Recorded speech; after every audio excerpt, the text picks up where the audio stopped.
bebidas saludables. Híjole, la verdad es que me llamó mucho la atención la noticia y les platico, dice, las tres principales refresqueras de Estados Unidos quieren ayudar a adelgazar. Coca-Cola, PepsiCo y el grupo Dr. Pepper prometieron ayer reducir en un quinto la cantidad de calorías en bebidas azucaradas antes de la próxima década. El compromiso hecho durante una cumbre de la iniciativa global Clinton es un reconocimiento por parte de las empresas del papel que desempeñan en la crisis de obesidad que asedia a varios países, en especial a Estados Unidos y México. Y bueno, ahí es el compromiso de las refresqueras, que de verdad son una de las fuentes más, híjole, agresiva y consumida de azúcar a nivel internacional. Y bueno, se están comprometiendo a bajarle al azúcar. Eso quiere decir que están reconociendo que son parte de la epidemia. Bueno, ya Coca-Cola ya lo había reconocido ya hacía un par de años, y se había como que cuidado y había dicho, bueno, sí, damos azúcar y que la responsabilidad es de quien lo consume. ¿Y saben qué? Tiene toda la razón, ¿sí? Por eso están todos los anuncios de muévete y sé feliz y demás, ¿no? Que te dice, el problema no es del producto, el problema es que te lo tomes y la responsabilidad de quien se lo toma es individual, ¿no? Entonces digamos que Coca-Cola de alguna manera se lavó las manitas y entonces dijo, el problema es de quien lo consume.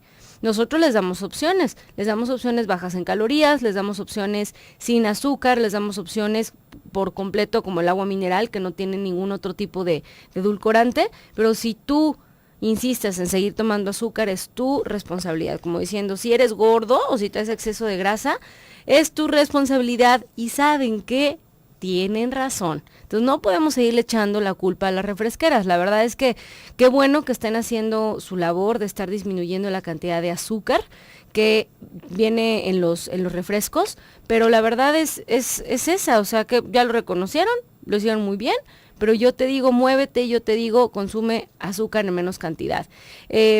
Dice por aquí algunos de los datos, dice el ofrecimiento de las refresqueras pretende ayudar a reducir la incidencia de la obesidad en Estados Unidos. 66% de los adultos en Estados Unidos padece sobrepeso o obesidad. 20% prometen empresas que se va en 20% durante los próximos 10 años es donde se va a reducir el azúcar y según ellos se ha reducido en un 12% el insumo calórico de bebidas azucaradas desde 2000, según ellos. Pero bueno, ahí lo tienen.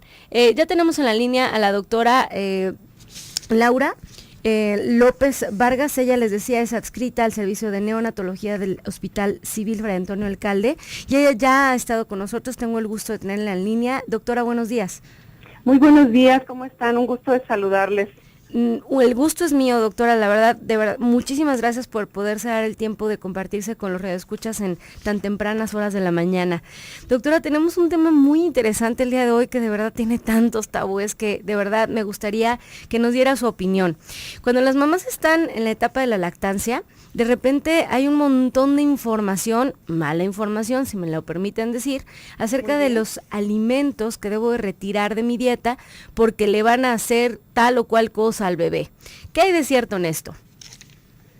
Bueno, en principio encantada de poder participar con ustedes y también les felicito a las personas que nos estén escuchando por esta hora de la mañana, que es de mucha actividad, pero me parece de mucha trascendencia poder establecer no un criterio definitivamente. Es muy difícil que nosotros podamos englobar el comportamiento de todos los bebés junto con los antecedentes de sus mamás. Me refiero específicamente a que se sepan ellas asmáticas o que tengan algún antecedente de atopia, como se identifican los alergólogos.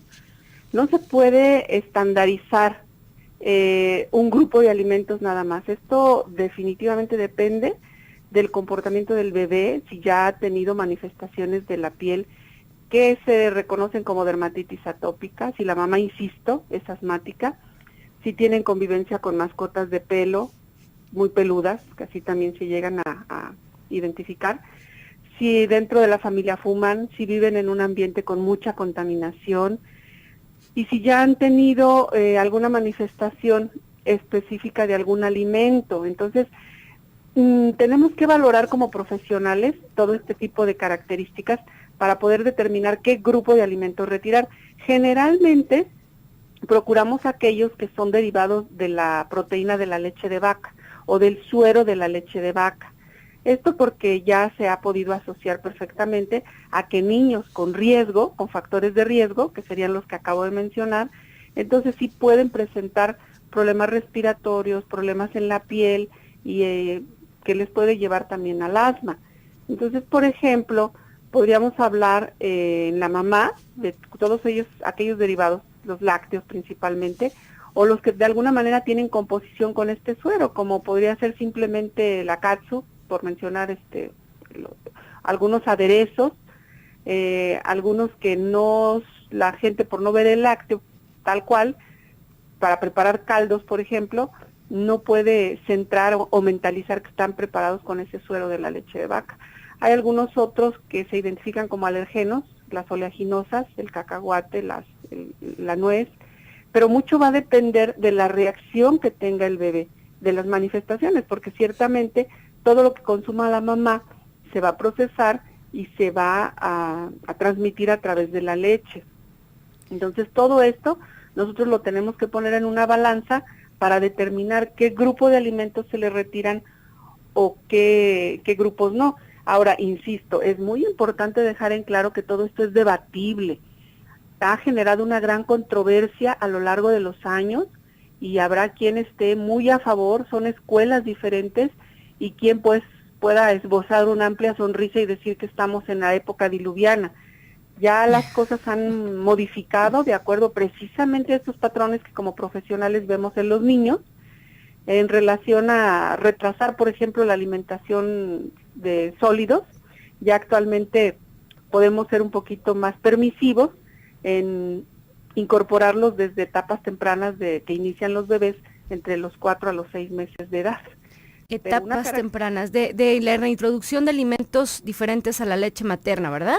Es correcto, pero teniendo elementos muy razonables en cuanto a, por ejemplo, incluso ahora que están tan de moda el nacimiento por cesárea, que ya por diferentes argumentos que no son válidos, se decide que el nacimiento sea por cesárea y de esta manera estamos privando muchísimo a los bebés que adquieran un tipo de microorganismos o microbios, como le quieran llamar, pero que son útiles, son amigables para estar colonizando el intestino, ayudando a madurar y evitando, con esta maduración, evitan que las enfermedades alérgicas en esos niños de riesgo se hagan manifiestas. Entonces, aquellos bebés que no nacieron por parto vaginal o por vía vaginal tienen más riesgo de tener problemas en las manifestaciones alérgicas que aquellos niños. Son características que debemos de tomar en cuenta. Entonces, no nada más es la dieta materna, no nada más es la incorporación de sólidos, sino que en torno a todo esto ya hay muchos otros factores que se pueden conjuntar para el comportamiento de los bebés en relación específicamente a la intolerancia y a las enfermedades alérgicas, u otros términos que a veces no aclaramos muy bien, lo que sería la hipersensibilidad, que no necesariamente es una alergia, porque no tiene un componente inmunológico por parte del cuerpo del bebé.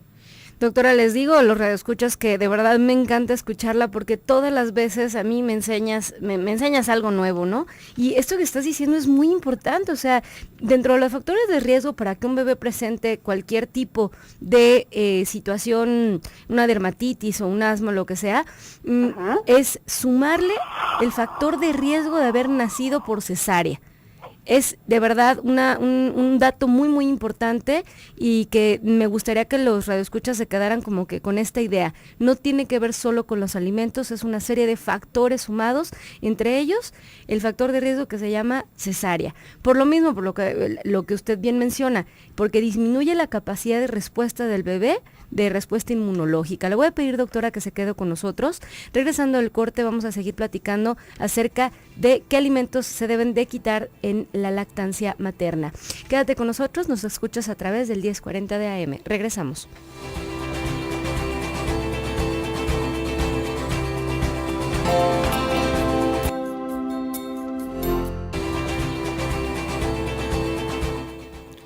(7:34 de la mañana), ya estamos de vuelta en tu programa Nutrición y Vida, en este espacio en el que recuerda que estamos dedicados a ayudarte a resolver todas tus dudas de nutrición. El día de hoy hablando de un tema muy interesante en el que estamos platicando acerca de todas aquellas cosas que no necesariamente son alimentos, o no al menos exclusivamente alimentos, que pueden crear algún tipo de reacción en el bebé mientras está siendo lactado. Todas aquellas situaciones que pueden llegar a crear algún tipo de respuesta en el bebé, ¿no?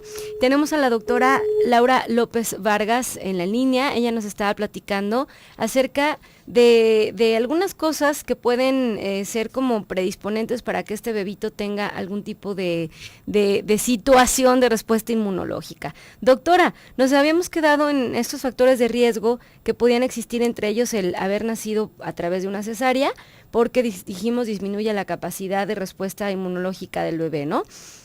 Es correcto. Yo me gustaría mucho dejar el mensaje en las personas, sobre todo aquellas que tienen este componente de ser atópicas, las mamás, sobre todo que son asmáticas, que ya están plenamente identificadas, que opten definitivamente hasta donde sea posible que su bebé nazca por vía vaginal. De verdad que le van a ahorrar muchísimos problemas de salud en el futuro, porque bueno, es un hecho que estamos expuestos a toda una serie de cambios en la alimentación, la modernidad, la contaminación, las convivencias que habitualmente deben de tener ellos con mascotas, que también es recomendable. Entonces, para evitar, porque esto les madura mucho más rápido el intestino a los bebés, cuando nacen por vía vaginal y traen la serie de microorganismos que habitan ahí en esas áreas de la mujer, y entonces son completamente amigables, maduran el intestino de los niños, y esta madurez da convivencia con microorganismos para los cuales el cuerpo produce defensas. Y esto ya es algo que viene regulado por el cuerpo en forma natural. Y este tipo de respuestas pues van a ser más capaces, más competentes de responder a cuando están expuestos a otra serie de microorganismos, pero particularmente cuando se trata de alergenos, para producir estas respuestas alérgicas en los niños que a veces son devastadoras en función a la respiración de los niños, a sus bronquios y por supuesto a tener un terreno propicio para que crezcan otros gérmenes agresivos y se acompañe el problema de infecciones constantes, recurrentes, que son prácticamente los que limitan mucho el desarrollo de los niños porque constantemente están enfermos. Y que son un gran motivo de consulta, ¿no? Pues por eso se llaman mocosos. Los primeros años de vida pues, se la pasan con moquitos los pequeños. Además, no solo van a ahorrarle una gran cantidad de problemas de salud al pequeño, sino se van a ahorrar ustedes una gran cantidad de dinero en cada consulta. ¿Cuántas consultas se puede llevar un pequeño que tenga problemas respiratorios o de piel?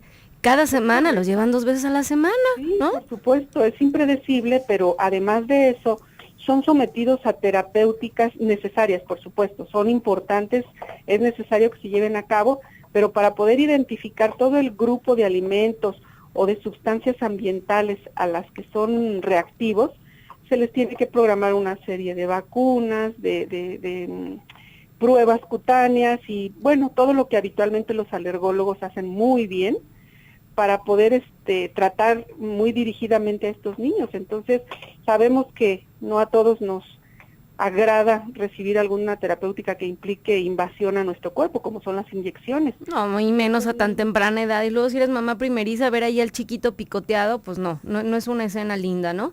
No, esos escenarios se pueden evitar de alguna manera si se opta por nacimientos vía vaginal. Ese es un mensaje que debe de reflexionarse muy bien, no por la comodidad de que nazca rápido por una cesárea o no tener un argumento que de veras lo justifique. Como usted dice, no hay argumento que valga. De los alimentos que decíamos que sí pudieran producir problema, que sabemos que están bien identificados, es el suero de la leche que puede estar contenido en lácteos, en catsup, en algunos aderezos, inclusive en algunos caldos. Algunos otros alimentos sería, como bien mencionaba, las oleaginosas, que son almendras, cacahuates, pistaches, inclusive la ajonjolí. ¿Y qué otros alimentos, doctora, son así como que a veces se les prende un foquito rojo o que hay que estar al pendiente después de su consumo acerca de cómo respondió el bebé?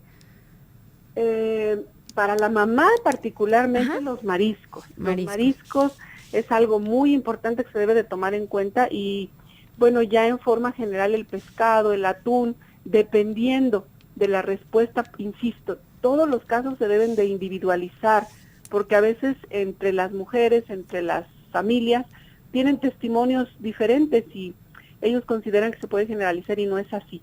Si alguna mamá no le provocó ninguna reacción, bueno, ya salió beneficiada, pero si alguna otra con una mínima cantidad o exposición al simple caldo del marisco, por ejemplo, tiene ese tipo de reacciones, pues es motivo más que suficiente para suspenderlo. No se diga si la actitud del bebé, después de que la mamá tuvo este consumo, presenta una serie de malestares que van enfocados a el intestino, a vómito, a tipo cólico, dolor o reacciones en la piel, pues es importante identificarlos, que la mamá retome el grupo de alimentos a los que se expuso en las previas 24 48 horas y de esa manera entonces poder hacer la suspensión. Quiero insistir nuevamente en lo de los derivados de la proteína de la leche de vaca, porque es todos los alimentos, todos los que se elaboren con leche. Y de ahí se desprenden muchos de ellos, el pan, las galletas, bueno, todas las cosas que se elaboren con mínima cantidad. Para una persona que es sensible, esa cantidad mínima es suficiente para provocar reacciones muy importantes tanto en ella como en el bebé. Pero en este caso, durante la lactancia, todo va a fluir por el cuerpo y no se diga a través de la leche materna. Así que, insisto, hay debates, hay controversias, hay quien dice no vale la pena hacer ningún tipo de exclusión de alimentos si se tienen los factores de riesgo. Entonces, hay que estar alerta de todas estas situaciones porque la respuesta de los niños va a variar. Entonces, vamos a enfocarnos a cómo responde el niño. Y cuando verdaderamente justificamos y documentamos que el niño es sensible, hay que suspender el alimento, definitivamente, por un lapso considerable, y después hacer algo que los alergólogos llaman las pruebas de reto. Volver a introducir el alimento, y si el niño vuelve a responder igual, suspenderlo. Quiere decir que ese era el motivo por el que el niño reaccionó. Pero si en ese reto no se encuentra la respuesta, no hay ninguna manifestación del niño, bueno, pues entonces quiere decir que no fue el alimento ese particularmente el que produjo la manifestación. Es algo importante de llevar a cabo, porque a veces las mamás caen en la desesperación, en la ansiedad, y andan circulando de profesional en profesional, y como tenemos controversia, a veces no podemos unificar los criterios, caen en más ansiedad las mamás de que algún profesional les diga una cosa y no hay un punto de concordancia. Sí, claro, uno me dijo una cosa, otro me dijo otra, y bueno, doctora, ¿cuál sería, por ejemplo, la recomendación para una mamá que se está dando cuenta que está teniendo que su bebé está teniendo un problema y a lo mejor está comiendo ella de una variedad muy amplia de alimentos y no alcanza a identificar? ¿Qué recomendación le podemos dar a las madres que están teniendo bebitos con problemas? Bueno, que ubique perfectamente casi todos los grupos de alimentos artificiales, deben de tener su composición en las etiquetas. Entonces ahí donde ella se puede dar cuenta si tiene algún derivado de la leche de vaca, por un lado. Por otro lado, ¿qué van a leer en la etiqueta? ¿Qué es lo que tiene que decir que dice, híjole, ese es derivado de suero de leche? ¿O qué tiene que decir? Pueden venir identificados como suero de la proteína de la leche de vaca. Puede venir así, o puede venir como coágulo o como cuajo de la leche de vaca. No es una de las características que pueden connotarse de esa manera. A veces traen algunos nombres muy sofisticados, pero tienen que ver con la elaboración del suero de la leche de vaca. Incluso hay establecimientos que se encargan específicamente de comercializar con el suero. De hecho, pues algunas industrias de fórmulas lácteas trabajan solamente con el suero. A veces se piensa que está elaborado con la leche completa y no es así, es exclusivamente con el suero. Entonces, cuando viene esa palabra del suero, de la leche de vaca, tenemos que retirarlo. Entonces, primero identificar en alimentos artificiales si hay algo que venga derivado del suero de la proteína de la leche. Doctora, le pido que se quede con nosotros. Regresando, seguiremos hablando de los alimentos que se deben quitar en la lactancia. Quédate con nosotros. Nos escuchas a través del 1040 de AM. Regresamos.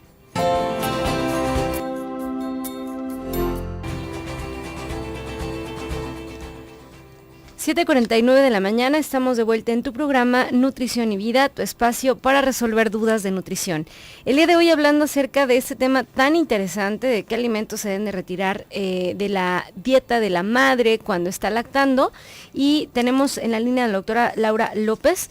Doctora, nos quedamos en que estábamos ayudando o dando consejos a los radioescuchas de cuáles son aquellas cosas que tenemos que tener como identificadas cuando se detecte algún tipo de situación patológica. Pues en el bebé decíamos que lo primero sería identificar qué alimentos artificiales está consumiendo la madre y en la etiqueta donde dice que es suero de leche, ¿no? ¿Qué otra cosa le pudiéramos decir a los radioescuchas? Bueno, sobre todo, pues quiero ser muy insistente en aquellas mamás que ya se conocen que son asmáticas, que ya han tenido problemas respiratorios, deben de ser más cautelosas todavía en el consumo de los alimentos, orientado mucho también hacia los mariscos. Idealmente deben de tener una dieta lo más natural posible, hasta donde sea evitar los alimentos artificiales, para no tener este tipo de respuestas intempestivas también ellas. Así que son combinación de varias cosas, y si al interior de la familia se tiene el hábito del tabaquismo, pues tratar de evitarlo al máximo. Pero entonces los grupos ya más específicos, retomamos, son los mariscos, el trigo, la cebada, el huevo, principalmente. Y ya particularmente si ellas se saben en específico algún alimento que tengan alguna reacción respiratoria. Vuelvo a repetir, por quien no lo haya considerado en su momento, que es debatible, es controversial. Nosotros estamos teniendo cambios constantemente en las actitudes, por eso, de acuerdo a la Organización Mundial de la Salud, en cuanto a las alimentaciones que se deben de dar en los niños, hay que tomarlas con mucha precaución. No se pueden generalizar para todos los pacientes, ni para todos los casos de lactancia. Habrán algunos lugares en donde se les argumente que la lactancia no va a tener mayores ventajas hacer ajustes drásticos durante la lactancia, porque bueno, esto ya viene programado, por así decirlo, desde antes de que nazca el bebé, por la condición materna, por su situación durante los alimentos a los que se exponga ya durante el embarazo, por la vía de nacimiento y por la característica del niño. Entonces, bien, todo eso hay que tomarlo muy en cuenta, por favor. Bien, y sobre todo, como hacer hincapié en que todo lo que sucede en esa primera etapa de la vida puede tener repercusiones para el resto de tu vida. La señora Elena López de San Isidro Ejidal le pregunta, doctora, dice, tengo 3 hijos y todos fueron cesárea, porque me dijeron que era estrecha. La más chica de 13, desde que nació tiene asma. El mayor de 18 se enferma seguido de la garganta. Y ahorita no ha habido vacunas, pero quiere saber qué recomendación le pudiera usted dar.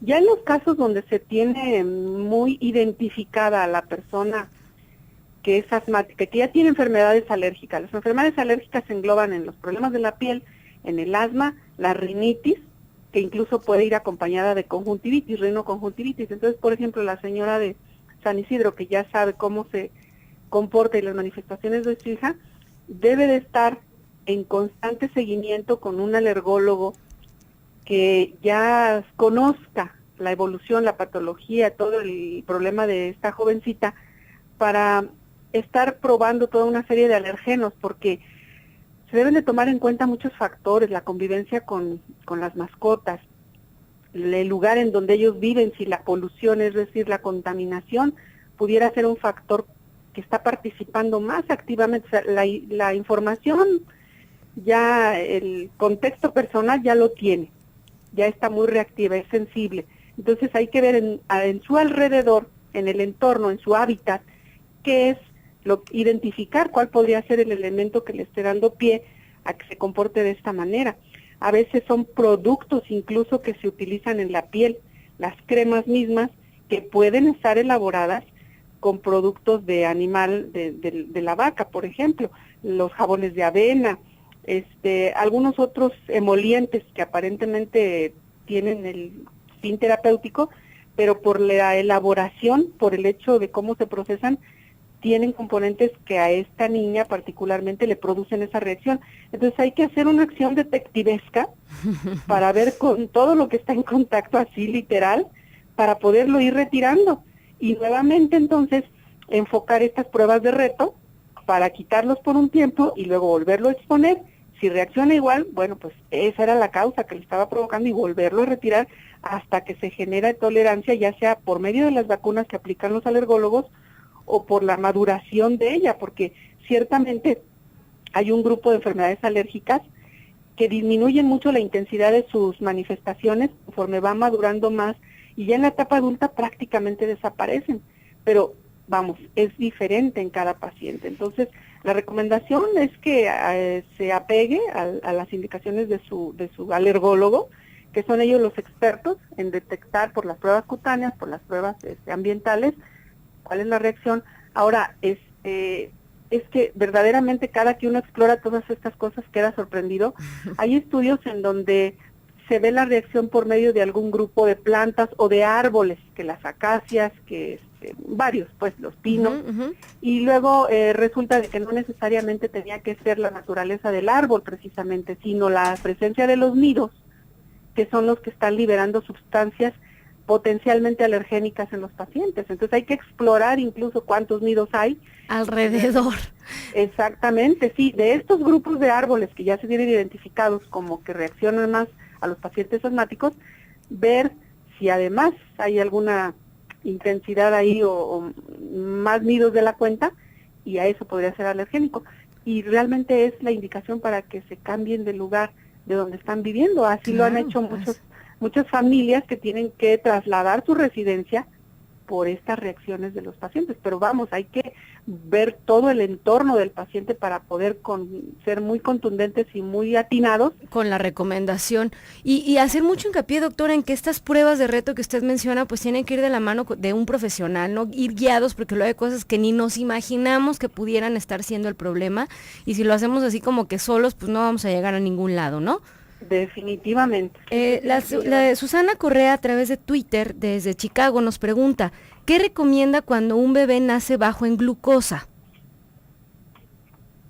Bueno, normalmente la mamá debe proveerle a través de la placenta los niveles de azúcar que necesita, porque pues es un motorcito que les brinda energía o que nos da energía para todo lo que implica el metabolismo de nuestro cuerpo. Las fuentes principales son esa, la glucosa, el oxígeno, el agua. Entonces, si nace bajo, hay que ver la condición del bebé, si es un bebé de peso bajo o si es un bebé al contrario, de peso muy alto, y que requiere más cantidad de azúcar que el común denominador si nace de 3 kilos. Entonces, ahí pues es un bebé susceptible de permanecer en observación estricta, porque el nivel de azúcar que esté disminuido, depende de la cantidad, va a tener mayor repercusión a nivel cerebral. Si alguien actúa y trabaja muy bien con el azúcar, es el cerebro. Perfecto. Y el cerebro que no se cubre en esta necesidad en su momento puede tener repercusiones a futuro importantes. Entonces es necesario que permanezca hospitalizado y averiguar cuál es la causa. Muchas de las ocasiones son bebés que sus mamás son diabéticas. Y aunque las mamás no lo sepan, el niño ya le empieza a hacer el diagnóstico a la mamá. Por consecuencia hay que estudiar a la mamá. Perfecto. Doctora, ¿en dónde la podemos localizar? El número de celular, con muchísimo gusto a sus órdenes, 3313-85-7264. Doctora, le agradezco muchísimo su tiempo, de verdad no sabe cómo me enseña a mí, y me da mucho gusto que se haya podido dar este tiempo en esta mañana y en este momento del día tan ocupado para compartirse con los radioescuchas. De verdad le mando un abrazo y espero poder conocerla en algún pronto momento de este año. Por supuesto, igualmente el abrazo correspondido, muchísimas gracias. Su gentileza, estoy ahorita en Lagos de Moreno dando una capacitación sobre lactancia tan importante para nuestras mujeres, nuestros niños, futuro del país, y esperamos estar motivándolos para generar este hábito de amor con todos los niños, este vínculo de la lactancia. Qué bonito, muchísimas gracias, doctora, que tenga un excelente día. Igualmente un abrazo para todos, bendiciones, hasta luego. Hasta luego. Pues ahí lo tienen, una lección más el día de hoy. Los voy a dejar en un programa más del doctor Gilberto Priego. Y recuerda que tenemos programas muy buenos para ti, así es que quédate con nosotros, estás en el 1040 de AM.